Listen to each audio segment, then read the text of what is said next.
My parents didn't miss my graduation, they skipped it. The text came at midnight. Too tired from Chloe's trip. We'll celebrate next time. The next time that never came. By sunrise, I was standing behind Harvard's podium, 1,000 cameras pointed at me, and 3 chairs in the front row, 2 empty one with a single white rose. When the applause ended, so did their silence. Because that morning every network replayed my speech, and the world saw what they didn't. You think you know what that felt like being unseen until it's too late? You don't. Not until you hear what happened after. I grew up in a town where everyone knew your last name and what your parents drove. Sunday mornings smelled like coffee gossip and freshly pressed church clothes. My mother, Judy Hart, lived for those mornings. She was the kind of woman who believed that appearances were a form of prayer. If people saw perfection, maybe they'd believe it was real. My father, Robert, stood beside her quietly, the man who nodded more than he spoke. And then there was Chloe, the daughter who made perfection effortless. The golden child. The reason my mother's voice could shift from sharp to sweet in one breath. I was the older one, the quiet one. The kind of girl people introduced as Chloe's sister before realizing I had a name of my own. When I was 10, my birthday cake read, "Congratulations, Chloe," because Mom mixed up the orders after her dance competition. She laughed it off, handed me a slice anyway, and said, "We'll do yours next weekend." We never did. That was the day I learned how absence could still fill a room.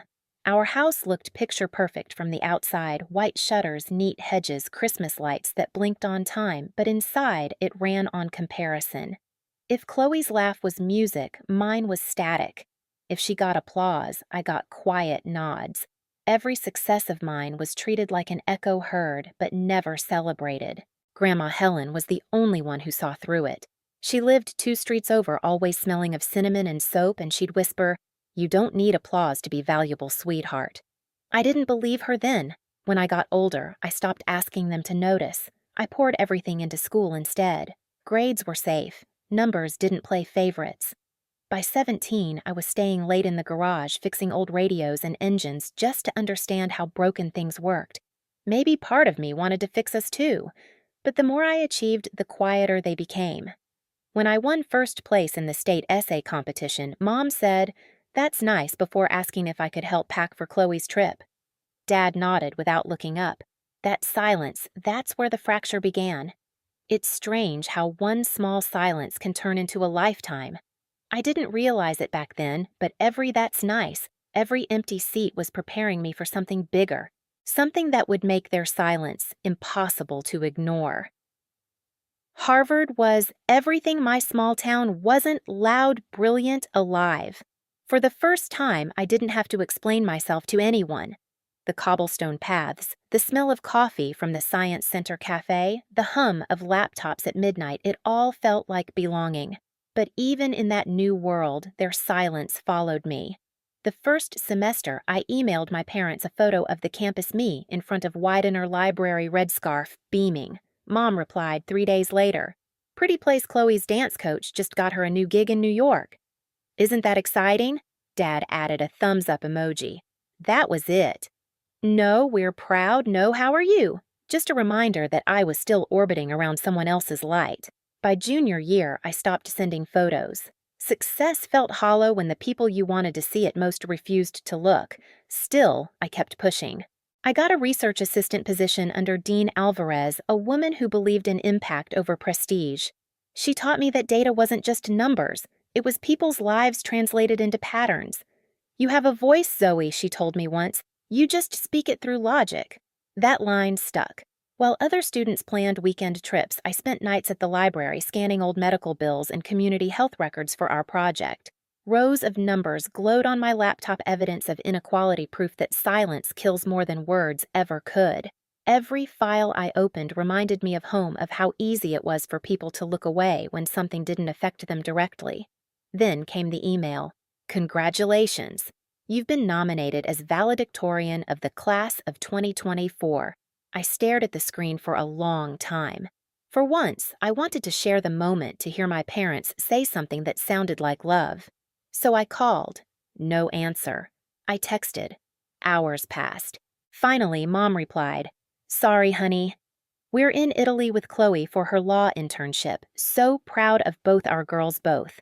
That one word hit harder than any insult, both as if I was an afterthought in my own victory. That night, Maya found me sitting on the dorm steps with the phone still in my hand. You good? She asked. I nodded, lying. Inside, something was breaking quietly. 2 weeks later, I got another message, short, almost casual. Too tired from Chloe's trip. We'll celebrate next time. I read it twice, then typed back, rest well. It wasn't bitterness. It was the end of asking. The night I sent that text, rest well, I didn't cry. I didn't even get angry. I just sat there in the quiet hum of my dorm room, watching the light from the Charles River flicker against the wall. Somewhere between exhaustion and clarity, I realized I'd been chasing ghosts my whole life, people who were never going to show up no matter how loud I succeeded. That was the collapse. But it was also the beginning of something else. The next morning, I went to the commencement office and requested 3 family seats. The woman at the desk asked will all guests be attending. I smiled. Yes, I said. 1 for my grandmother, 1 for my best friend, and 1 left blank. On the card in neat handwriting, I wrote, reserved for who shows up. Maya looked at me like I'd lost it when I told her. That's poetic, she said, half laughing. I shrugged. It's honest. In the days that followed, I threw myself into my speech. I stayed up until dawn in Widener Library, scribbling lines across old notes and coffee-stained napkins. I didn't want to sound perfect, I wanted to sound true. I wrote about every student who had worked 2 jobs, who studied in empty dorms during the holidays, who learned that silence can be survival until it becomes strength. I wrote about how sometimes the people who should clap for you are the ones who taught you to perform without applause. When Dean Alvarez read the draft, she didn't say a word at first. Then she looked up, eyes glinting. You realize this isn't just a speech, she said. It's a reckoning. By the time graduation week arrived, campus buzzed with joy and farewells. Students posed under the arches, parents carried bouquets and cameras. I kept my head down, my speech folded neatly inside my folder. Grandma Helen arrived the night before, her pale blue coat smelling faintly of lavender. She took my hands and said, You don't have to prove anything, Zoe. Just speak. That morning, the text still sat open on my phone, the words, too tired, glowing like a bruise. I didn't delete it. I wanted to remember exactly what silence looked like. So I dressed slowly, pinned my tassel, and walked across the yard with 2 people who had never let me feel alone, Grandma and Maya. Between them, the 3rd chair waited crowned with a white rose. The stage was ready. So was I. The sun was sharp that morning, too bright for the ache under my ribs. Bells from Memorial Church echoed through the yard, rolling across the crowd like slow thunder. Rows of crimson robes shimmered beneath the light tassels, swaying cameras flashing. Everywhere I looked, families hugged, waved, called out names. The air smelled like lilacs and new beginnings. I found my seat on stage, my heart beating steady but slow. From up here, Harvard Yard looked endless, a sea of faces, parents craning their necks to spot their children's students searching for the ones who mattered most. I scanned the front rows once, though I already knew. Grandma in her blue coat, Maya beside her camera ready, and between them, the empty chair. The white rose gleamed against the red cushion, unmoving in the wind. It didn't hurt like I expected. It was colder, quieter, like the final breath before you jump. When my name was called, valedictorian Zoe Hart, a wave of applause rose through the crowd. I walked to the podium, each step heavy with years I hadn't spoken. The microphone buzzed softly. I steadied it, took a slow breath, and looked out over the audience. Good morning, I began, my voice steadier than I felt. When they didn't see us, we learned to see each other. The hum of the crowd fell away. The wind stilled. I talked about the invisible ones, the students who worked behind cafeteria counters, who fixed printers at 2 a.m., who sent money home between classes. I spoke about how the world celebrates loud success but overlooks quiet endurance. We learn early, I said, that sometimes the chairs reserved for us stay empty, and when they do, we build new tables. I saw Maya wipe a tear. Grandma's chin trembled slightly, her hand resting over her cane. I kept going. My words were no longer just mine, they were every unspoken thing I'd swallowed for 24 years. Silence used to feel like punishment, I said, but now I see it was training. Because when no one shows up for you, you learn how to show up for others. For a second, the microphone caught the faintest tremor in my voice. I let it stay. The truth shouldn't sound perfect. When I reached my final line, May, we never leave the next seat empty for those who come after us. The applause started soft, then swelled until it roared through the yard. Students rose, professors stood. The orchestra began again, violins lifting like wings. Through it all, I looked back at the front row. Grandma stood hands clasped to her chest. Maya was crying openly now, camera forgotten in her lap. And that empty chair, still and quiet, glowed in the sunlight, the white rose catching the breeze like a small flag of surrender. It didn't feel like revenge. It felt like release. The ceremony blurred after that cap's flying laughter, echoing flashes going off like starlight. But the moment stayed frozen in amber. The photo that later went viral captured at me at the podium, sunlight on my face, one empty chair and a rose in the frame. By the time I reached the reception hall, my phone was already buzzing, notifications stacked faster than I could read, mentions, reposts, headlines. Harvard valedictorian delivers viral speech about absence and resilience. The empty chair heard around the world. I scrolled once, twice, then stopped when the screen lit up with the one name I hadn't saved, but could never forget Mom. Then Dad, then Chloe. Call after call, message after message. Mom, why didn't you tell us everyone's asking why we weren't there? Dad, you made it sound like we abandoned you. Do you know how this looks, Chloe? Nice job making us the villains, Zoe. Congrats, I guess. For a moment, I just stared at the screen, the buzz vibrating through my palm. Then I pressed mute and set the phone face down on the table. Across from me, Maya watched silently. Not answering, she asked. I shook my head. They already said enough. That night back in my apartment, the city lights flickered against the window. Grandma sat on the couch, newspaper in hand, the photo already on the front page. You didn't embarrass them, she said gently. You revealed them. Her words settled deep in my chest. By morning, the story had gone national. Emails flooded in, fellow students, strangers, journalists, even a TED curator asking if I'd consider expanding the speech. Hashtags trended. Chow the empty chair. Chow build your own seat. I didn't know whether to laugh or cry. Then another text came from Mom. We need to talk. This has gone too far. I stared at it, the irony twisting in my chest. Now they wanted to talk, now that the world was listening. Grandma glanced over. Let them come to you, she said simply. So I did. I sent one message: dinner tomorrow. Cambridge. No guests. 7 p.m. No explanations, no apologies. Just an invitation to face what they'd ignored for years. They showed up late. Of course they did. The knock was hesitant, the kind that comes from guilt disguised as politeness. My father entered first, stiff in his jacket. My mother followed, clutching her purse like it might protect her from the truth. Chloe trailed behind, mascara, flawless eyes darting between us. The table was small set for 4. Soup, bread, nothing fancy.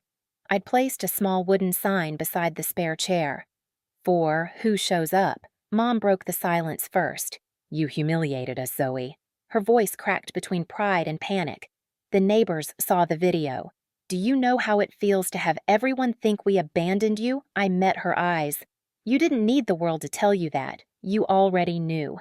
Dad tried to soften it. You could have told us you were valedictorian. We'd have come. Would you? I asked quietly. Because when I won state, you were at Chloe's dance. When I got the research fellowship, you were in Nashville. There's always a reason, always a trip, always tired. The room went still. The air thickened. Chloe opened her mouth, then closed it again. Finally, she whispered, I didn't know it hurt you like that. It didn't, I said, and for once I meant it. Not anymore. Grandma's words echoed in my mind.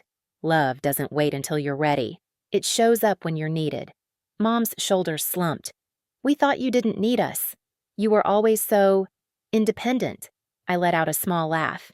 Independence isn't a personality, it's a survival skill. Silence fell again heavy, but not cruel. Something cracked in it, maybe understanding, maybe shame. I'm not asking for an apology, I said finally. Just consistency. If you say you'll come, come. If you're tired, rest, but don't promise to show up and then vanish. That's all. No one spoke for a long moment. Then, Dad nodded slowly like a man learning to bow for the first time. We'll try, he said. I smiled faintly. That's a start. When they left, the air in the apartment felt lighter. The rose on the table had begun to wilt its petals soft, but still beautiful. I replaced it with a fresh one, same color, same meaning. By the end of that week, the world had moved on to another headline. But in my home, the chair stayed. Always waiting, always ready. The week after that dinner felt strange, quiet, but not empty.